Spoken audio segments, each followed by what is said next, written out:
مسجدیں ہماری الگ کیوں بنائی گئیں؟ اس کا جواب تو شیخ نے پوری اچھی طرح دے دیا۔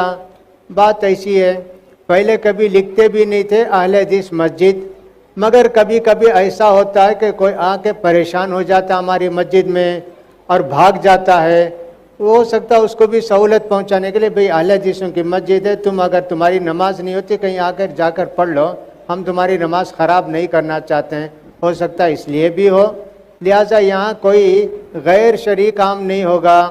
میلاد کے لیے آگے کوئی کہ صاحب میلاد کرنا چاہتے ہیں اس مسجد میں، بھئی اہل حدیث مسجد ہے، اس کا قانون ہے، یہاں میلاد وغیرہ نہیں کی جاتی ہے، اس طرح کی باتیں۔ رمضان میں آ گیا کہ صاحب 20 رکعت پڑھاؤ اور 12 رکعت، بھئی تو اہل حدیث مسجد ہے، یہاں تو کتاب و سنت کے مطابق ہوگی۔ 14 شعبان کے ایک مرتبہ میں تھا دلی کے اندر، بہت سارے لوگ جمع ہو گئے، وہ تھی 13 شعبان۔ بعد میں جب امام نے اعلان کیا تو لوگ سمجھ گئے 14 شعبان ہے، سب صاحب نہا دھو کے کپڑے وپڑے پہن کے عطر مل کے سرما لگا کے آ گئے، 1,500-2 ہزار آدمی سے زیادہ ہوں گے۔ اور اس وقت یہی سید احمد بخاری تھے امامت اس دن، کہنے لگے صاحب امام صاحب نکلو نماز پڑھاؤ، کہا نہیں بھی آج 13 ہے 14 نہیں ہے، نہیں ہم لوگ کپڑے پہن کے آ گئے، اب ہم کو پڑھانا پڑے گا۔ 1 گھنٹے تک سمجھانے کی کوشش کی، نہیں صاحب مجبور ہو کر وہ شعبان کی نماز پڑھائے، بدعتی نماز، صاحب ہم لوگ پہن کے آ گئے۔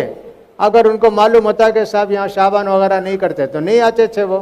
تو بہرحال مسجدیں الگ بنائی گئی ہیں سنت کی حفاظت کے لیے، آمین بولنا، رفع الیدین کرنا، یہ سب سنت ہے۔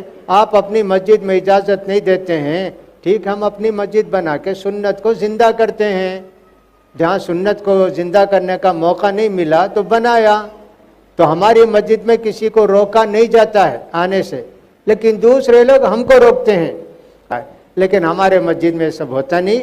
ہم جو ہے سنت کی احیاء کے لیے، سنتوں پر عمل کرنے کے لیے مسجد بنائے ہیں، کسی کو منع کرنے کے لیے روکنے کے لیے نہیں بھائی، ہماری مسجد سب کے لیے کھلی ہیں۔ آئیے اللہ تعالیٰ آپ کو بھی ہدایت دے گا، اللہ توفیق دے، وآخر دعوانا۔